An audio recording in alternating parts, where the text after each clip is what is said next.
Operation Badr or Plan Badr was the code name for the Egyptian military operation to cross the Suez Canal and seize the Bar-Lev line of Israeli fortifications on October 6, 1973. Launched in conjunction with the Syrian assault on the Golan Heights, this attack marked the start of the Yom Kippur War. Operation Badr was preceded by training exercises starting in 1968, operational planning from 1971 onwards, and a deception operation. In the opening stages of the attack, known as the crossing, combat engineers used water cannons to rapidly clear numerous passages through the sand wall lining the east bank of the canal, laid bridges and operated ferries, allowing armor to cross. Egyptian infantry assaulted the Bar-Lev fortifications and were counter-attacked by Israeli armor and infantry. The attack surprised the Israelis, and by October 7 the crossing was complete,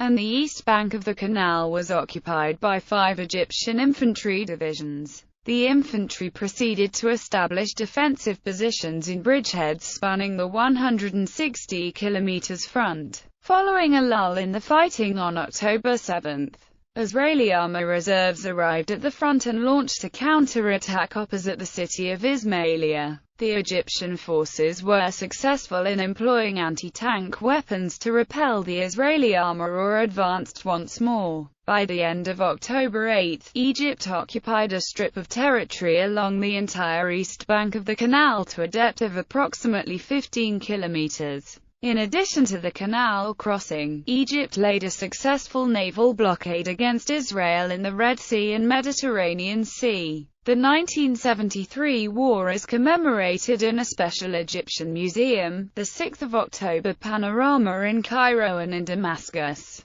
Prelude, 1967 to 1970. At the end of the Six-Day War, Israel held the entire Sinai Peninsula, with the exception of Port Fouad. Israel's victory in the Six-Day War brought about a sense of security within Israel. The occupied territory added strategic depth to the country's defense. Consequently, Israel and Egypt ignored United Nations Security Council Resolution 242, which called for withdrawal from occupied territories in return for Arab recognition, and negotiations between the countries ceased. Israeli Prime Minister Golda Meir aimed to maintain the status quo and believed that her country's military strength would secure peace with Arab nations on their terms. Egypt, on the other hand, refused to recognize Israel or even negotiate with directly, preferring talks via third parties. The 1967 war severely depleted Egypt's military strength, as most of their air force and a large quantity of equipment was destroyed. Soviet assistance helped the Egyptian military to start the rebuilding of their armed forces shortly after the war, and by September 1968 Egyptian ground forces sufficiently recovered to challenge the Israeli presence east of the Suez Canal. The War of Attrition began with Egyptian artillery barrages and commando raids into the Sinai, which were countered by deep-striking Israeli airstrikes and heli-borne raids into Egypt. Egypt's inability to challenge Israeli air superiority led to the deployment of Soviet-operated air defense assets to protect parts of Egypt's interior, deterring the Israelis from launching their deep penetration raids and allowing the Egyptians to rebuild their air defenses.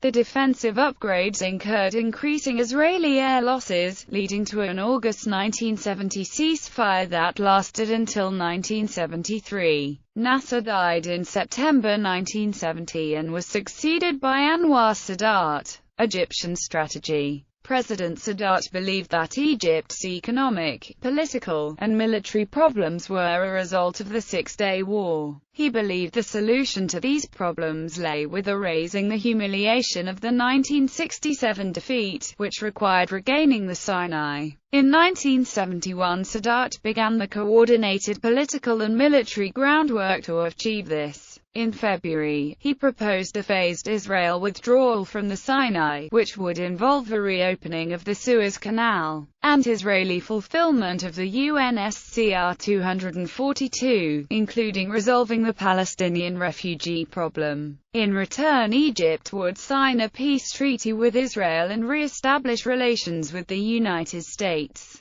However, Israeli insistence on retention of territory necessary for its security ended diplomatic efforts. Simultaneously, Sadat sought to improve Egypt's military capabilities, and in March began the first of 4 trips to the Soviet Union to obtain arms and munitions to cover those expended in the War of Attrition. He publicly stated his desire to go to war and marked 1971 the year of decision. However, the Soviets failed to deliver the promised supplies, and Sadat ruled out an offensive that year. As 1971 drew to a close, Sadat's threats were dismissed as hollow Arab rhetoric. Added to their already weak political position, Arab leaders reached a consensus in 1972 that a diplomatic solution to the conflict was hopeless. American mediation steadily declined, ceasing entirely by mid-1973. By 1972, the United States and the Soviet Union were focused on détente. The Arabs were worried, as it meant their military situation vis-à-vis Israel would remain at a disadvantage. Believing diplomatic avenues had reached a dead end, Sadat focused on taking decisive military action. A renewed conflict with Israel would disrupt Soviet-American détente, force superpower intervention, and make the solution of the Arab-Israeli conflict a center-stage issue to Israel, the US and the USSR. A number of Egyptian commanders wanted to carry out a general war to regain at least a significant part of the Sinai. This view was notably held by the Minister of War, General Mohammed Ahmed Sadik. However, in January 1972, Sadik acknowledged that Egypt's armed forces were not ready for a land reclamation war before some 5 to 10 years. Sadik cited studies in opposition of a limited offensive. Egyptian analyses estimated 17,000 casualties in a canal crossing, while Soviet estimates placed casualty figures at 35,000 troops.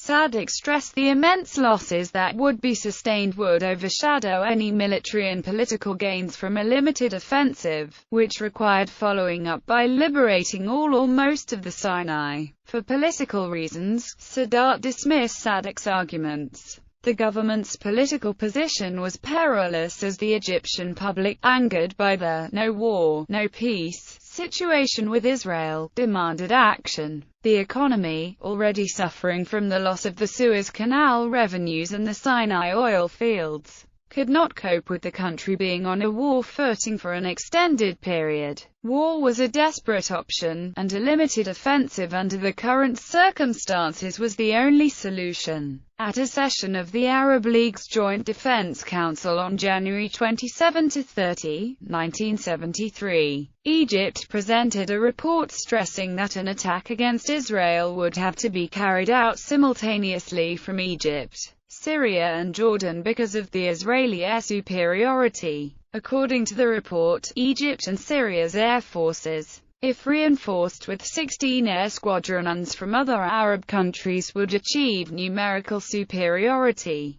However, the Israelis offset this by superior training, avionics, aircraft payload and weaponry. A simultaneous Arab attack could dilute the effectiveness of the Israeli Air Force, and would force Israeli ground forces to fight a two-front war. During that month, Syrian President Hafez al-Assad indicated his intentions of going to war against Israel. Egypt and Syria agreed to coordinate military action via negotiations, and the respective ministers of war formulated a common military strategy. Egypt enlisted the political support of several more Arab countries, some producers of oil. Sadat discussed the possibility of using oil as an economic weapon to pressure Western governments into adopting more pro-Arab policies. During the war, oil-producing Arab nations, primarily Libya and Saudi Arabia, initiated an oil embargo, and several sent token forces to the front lines.